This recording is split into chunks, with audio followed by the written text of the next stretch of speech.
Em visita à China, o presidente Lula comemorou aí um número de acordos firmados e considerados históricos. Além disso, o governo reforçou parcerias comerciais. Em 2024, de tudo que o Brasil vendeu para o mundo, 28% teve o destino o país asiático. Para alguns analistas, essa relação pode ser perigosa e pode revelar até uma balança fora do eixo. Vamos saber a opinião, então, da jornalista e ex-senadora Ana Amélia Lemos, que agora vai estar comigo no telão. Olá, boa noite, Ana Amélia.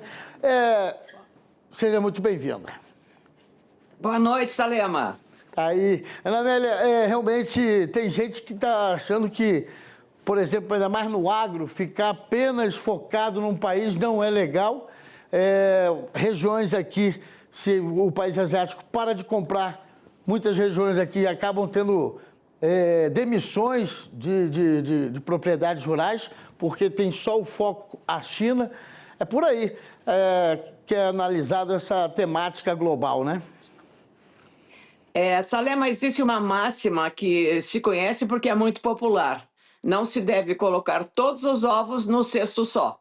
Mas esta máxima, hoje, em relação à relação comercial Brasil-China, ela pode ser alterada, porque a realidade é que a China continua sendo e é o maior comprador de proteína para alimentar mais de 1 bilhão de pessoas que vivem e que são chineses. Então, a China não tem outras alternativas na quantidade que ela precisa de comida, seja proteína animal, seja a proteína vegetal. Aí, no caso, os grãos, e lidera em todo esse cenário a soja, que foram, aliás, os chineses que trouxeram e introduziram no Brasil, lá no Rio Grande do Sul, em Santa Rosa, precisamente. Mas era um líder chinês que não rezava pela cartilha do socialismo, por isso veio embora.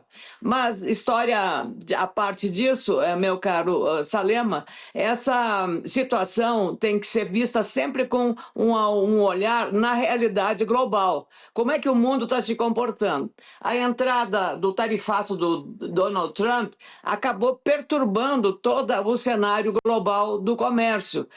Eles uns defendendo o multilateralismo, como o Brasil e a China, e o Donald Trump defendendo apenas a relação bilateral. E contra o multilateralismo, defendido, por exemplo, pela OMC, que é o conjunto de todas as nações que integram a Organização Mundial do Comércio, que também, como as Nações Unidas, está sem muita força. O fato é que essa visita do presidente Lula, a China teve mais aspectos aí do ponto de vista do interesse bilateral na área do comércio, na área de investimentos, que é muito importante. O Brasil tem deficiências muito sérias em relação à logística, por não só de estradas, portos, mas especialmente de armazenagem. E nós precisamos de capital, investir aqui com parcerias, seja da forma que for, precisam ser muito bem regulamentadas, e a China tem capital de sobra. É bom lembrar até, Salema, que a China, uma empresa chinesa, foi que fez a Estação Brasileira da Antártica. Se candidatou, venceu a concorrência e construiu aquela maravilha que é a Estação Antártica. Então, é nessa área da logística que eu diria teriam as melhores perspectivas de haver acordos, mas, da mesma forma, não entregar todo o comando ao controle chinês.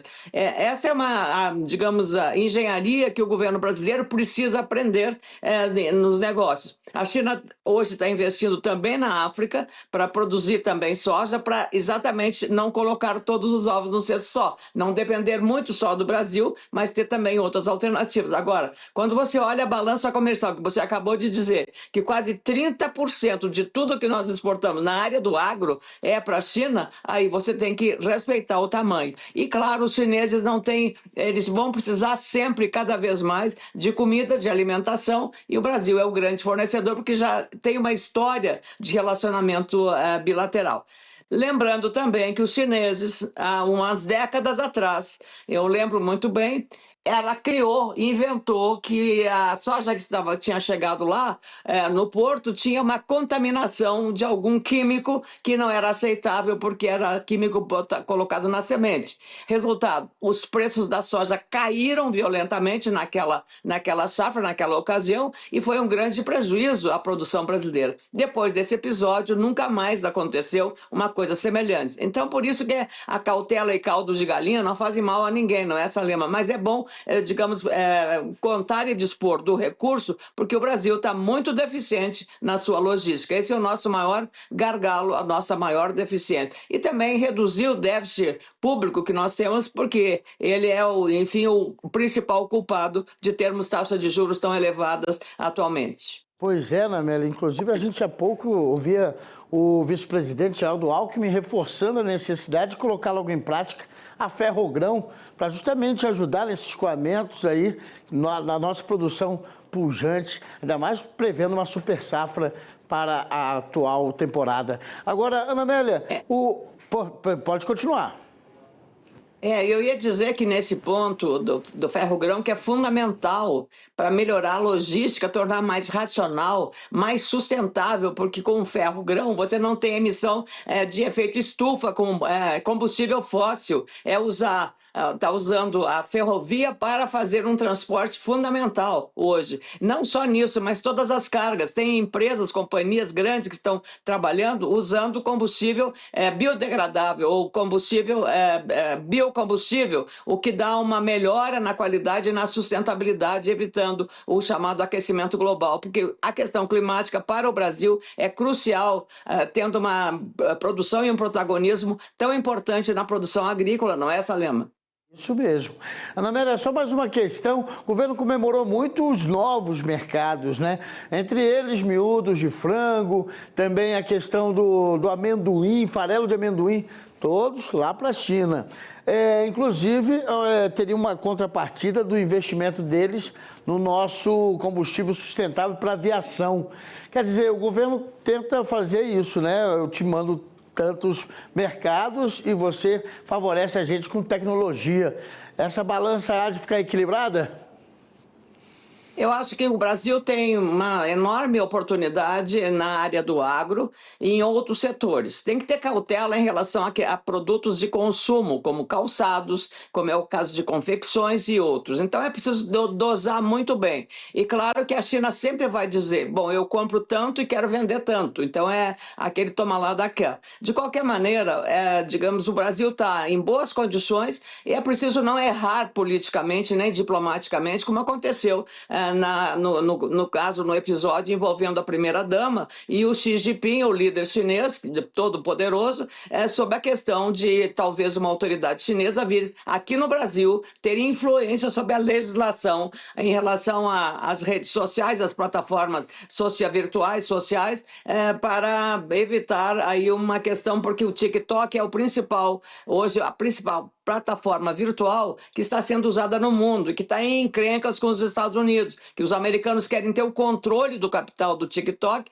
porque claro, talvez uma exigência do Elon Musk, que também opera nas redes sociais. Então, essa sugestão do governo brasileiro na viagem do presidente Lula, de certa forma, deu uma certa digamos, um ponto negativo que não chega a contaminar o fundamental, mas criou digamos, uma repercussão muito negativa em relação a essa proposta e essa crítica de dizer que o TikTok é mais da direita e, portanto, está ajudando a direita. Então, esse é um equívoco inadequado do ponto de vista diplomático e também do ponto de vista prático. O Brasil é soberano, tem um Congresso soberano, tem uma justiça soberana, criticada muito hoje, claro, e não a democracia é isso também, mas é preciso que os três poderes saibam cumprir as suas responsabilidades numa área tão sensível quanto essa, que é a regulamentação das chamadas redes sociais.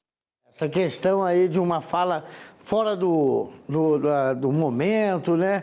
Inapropriada, pegou mal realmente, mas como a gente foi dito aí, não atrapalha todo o trabalho feito pela comitiva brasileira lá na China. Muito obrigado então, Anamélia Lemos, uma boa noite. Só para lembrar, né, Salema, cada vez que o presidente fala com um script pronto pela diplomacia, ele foi muito bem. Quando saiu do script, que estava no improviso, deu exatamente essa situação complicada para o governo. Uma boa noite para você, Salema, e até a próxima semana. Boa noite, até a próxima oportunidade.